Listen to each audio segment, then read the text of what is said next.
پاکستانیوں اپنے 300 400 یا 500 روپے بچانے کی خاطر اپنے آپ کو لٹنے سے بچائیں اور یہ غلطی کبھی نہ کریں۔ ابھی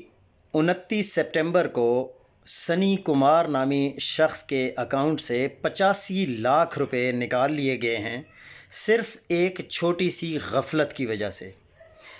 یہ جو لوگ نعرے مار رہے ہوتے ہیں کہ ہم سے فری میں سم لے لو، فری میں سم لے لو،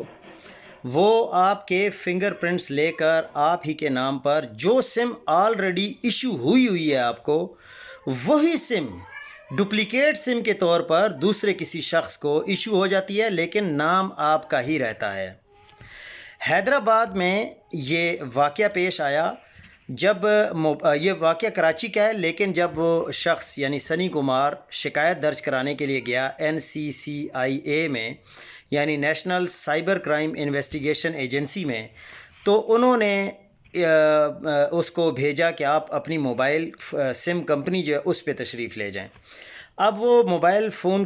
سم کمپنی کا نام تو نہیں بتایا گیا کہ وہ جیز ہے یا یوفون ہے یا وزونگ ہے یا وارد ہے یا جو بھی ہے یا ٹیلی نور ہے، لیکن جب وہ اپنی کمپنی کے پاس جاتا ہے تو پتہ چلتا ہے کہ سیم سم حیدرآباد میں بغیر فنگر پرنٹ کے کسی اور کو جاری ہو چکی ہے۔ اب اس کے اکاؤنٹ سے 85 لاکھ روپے نکالنا یہ آسان کام نہیں ہے، کیونکہ بینک کی کچھ لمٹس ہوتی ہیں ٹرانزیکشنز کی، لیکن ایک ہی رات میں 100 ٹرانزیکشنز کر کے مختلف اکاؤنٹس میں پیسے ٹرانسفر کیے گئے۔ اب لازمی بات ہے کہ یہ پاسبل تو نہیں لگتا، کیونکہ بینک سے 85 لاکھ روپے کیسے نکلتے ہیں، لیکن یہ ہوا ہے۔ اب اس کے علاوہ جب آپ کو سم دی جاتی ہے کسی اڈے پہ یا کسی جہاں پہ بھی آپ کو بندہ ٹکرتا ہے جو کہتا ہے کہ ہم فری میں سم دے رہے ہیں، وہ آپ سے بائیو میٹرک لیتے ہیں۔ پہلی دفعہ کہتے ہیں کہ اوہ یار یہ تو فیل ہو گئی ہے، دوسری دفعہ کہتے ہیں اوہ یہ تو فیل ہو گئی ہے، تیسری دفعہ آپ کو سم ایشو کر دیتے ہیں، اور وہ اصل میں وہ جو 2-3 دفعہ آپ کے فنگر پرنٹس استعمال ہو جاتے ہیں، ان کے بدلے وہ سمیں جو ہے وہ ایشو کر دیتے ہیں بعد میں۔ لیکن پھر اگر آپ کہتے ہیں کہ اگر آپ کی کوئی ٹرانزیکشن ہو رہی ہے تو بینک نے آپ کو کانٹیکٹ کرنا ہوتا ہے، وہ کہاں پہ کانٹیکٹ کرے گا بینک؟ وہ آپ کے نمبر پہ کال کرے گا یا میسج کرے گا بینک۔ وہ نمبر یا وہ نمبر تو دوسرے شخص کو جاری ہو چکا ہوتا ہے، تو وہ دوسرا شخص ہی کال اٹھاتا ہے یا میسج کو ریسیو کرتا ہے، تو اس لیے پھر آپ کا کچھ نہیں بن پاتا۔ لیکن یہ جو ادارے ہیں نادرا، اصل میں تو سارا ڈیٹا ہوتا ہے نادرا کے پاس۔ NCCIA کا کام تو کرائم ہونے کے بعد شروع ہوتا ہے، تو ذمہ داری اصل میں نادرا کی ہے، نہ کہ NCCIA کی۔ اس کو سوشل انجینئرنگ میں آپ یہ سمجھ لیں کہ لوگ پہلے سوشل انجینئرنگ کر رہے ہوتے ہیں، یعنی آپ کے پیچھے گھوم پھر رہے ہوتے ہیں کہ آپ کا گھر کدھر ہے، آپ گاڑی کون سی استعمال کرتے ہیں، آپ کس مال میں گھومتے پھرتے ہیں، کیا چیز زیادہ کھانا پینا پسند کرتے ہیں، یہ آپ کے پیچھے گھوم پھر رہے ہوتے ہیں، سوشل انجینئرنگ کر رہے ہوتے ہیں۔ جب آپ کو پتہ چل جاتا ہے تو جب آپ کا ان کو صحیح طرح پتہ چل جاتا ہے تو آپ کو ٹریپ کرتے ہیں اس طرح بھی۔ اور کبھی کبھی آپ کو کال آ جاتی ہے یا میسج آ جاتا ہے کہ آپ کو ہم نے ایک پارسل بھیجا ہے، تو وہ آپ کے پاس ابھی ایک پاسورڈ آئے گا، وہ آپ نے ہمیں ویریفائی کرنا ہے، تو پھر آپ کو آپ کا پارسل فری میں مل جائے گا۔ جب آپ سنتے ہیں کہ سم فری میں مل رہی ہے یا آپ کو پارسل فری میں دیا جا رہا ہے، تو سب سے پہلی چیز تو آپ کے ذہن میں یہ آنی چاہیے کہ دنیا میں کون سی ایسی چیز ہے جو فری ملتی ہے۔ لیکن چونکہ انسان لالچی ہے، اسی لیے کہتے ہیں کہ ایک لالچی شخص بھی اگر دنیا میں زندہ ہے نا، تو فراڈیا جو ہیں وہ کبھی ختم نہیں ہو سکتے، بلکہ فراڈیے بڑھتے ہی ہیں۔ لیکن اس کے بعد جب پارسل کی اکثر بات ہوتی ہے تو وہ کہا جاتا ہے کہ آپ کا یہ پارسل آیا ہوا اور پیڈ ہے، یعنی اس کی اماؤنٹ آلریڈی ہم ریسیو کر چکے ہیں، تو آپ تو کہتے ہیں فٹافٹ لے آؤ، جب پیڈ ہے تو ہم ریسیو کر لیتے ہیں۔ وہ پارسل وہ آپ کو کہہ دیتے ہیں کہ آپ کو ایک پاسورڈ آیا ہوگا، وہ پاسورڈ ہمیں دے دیں تو آپ کو یہ پارسل ریسیو ہو جائے گا، یعنی ہم ڈیلیور کر دیں گے۔ آپ کیا کرتے ہیں کہ وہ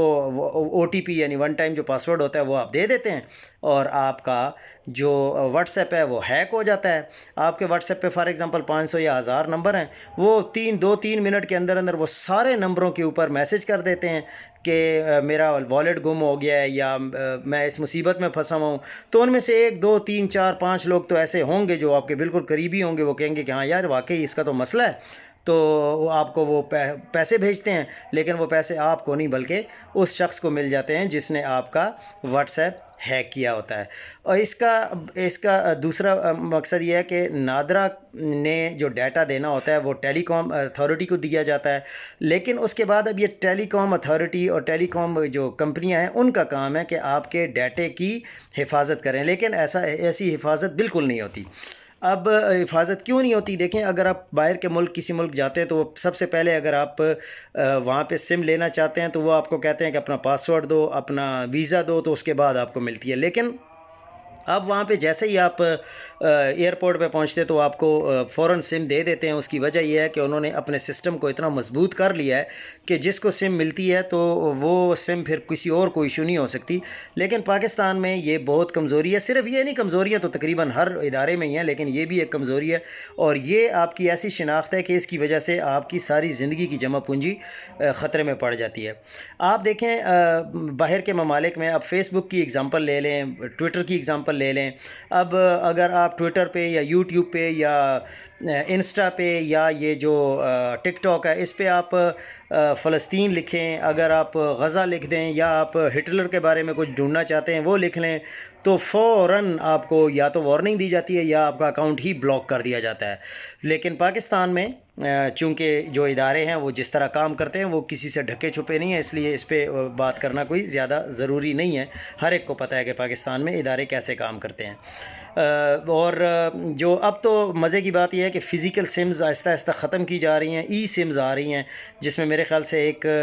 سم آلریڈی پاکستان میں لانچ ہو چکی ہے, اور اس سے تو پھر اور زیادہ مسائل بڑھیں گے. لیکن ہم تو یہ چاہتے ہیں کہ جو بھی یہ 4-5 ادارے ہیں ان ساروں کو, گورنمنٹ کو چاہیے کہ ون ونڈو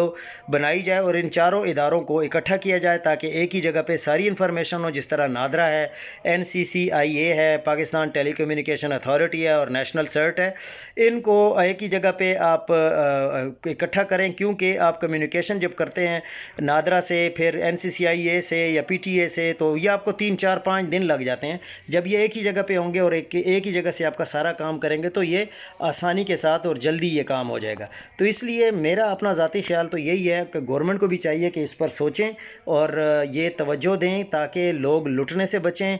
یہ بہت بڑا سکیم ہے. پاکستان میں تو خیر ہر قسم کا سکیم چل رہا ہے. لوگ آرمی کا نام استعمال کرتے ہیں کہ ہم آپ کی بائیو میٹرک کرنا چاہتے ہیں, ہم آپ کے اکاؤنٹ کو ویریفائی کرنا چاہتے ہیں, تو پھر آپ کو ایسے نمبروں سے کال آ جاتی ہے کہ وہ لگتا بھی ایسے ہی ہے کہ FIA کی نمبر سے کال آ رہی ہے اور وہ ایکچوئل FIA کا نمبر ہی ہوتا ہے. اور اس طرح پھر کبھی آرمی کا میجر بات کر رہا ہوں, آرمی کا کیپٹن بات کر رہا ہوں, تو آرمی کو بھی بدنام کرنے کی کوشش ہوتی ہے. تو پاکستان کے اداروں کو سوچنا چاہیے تاکہ عوام کو لٹنے سے بچا سکیں. شکریہ.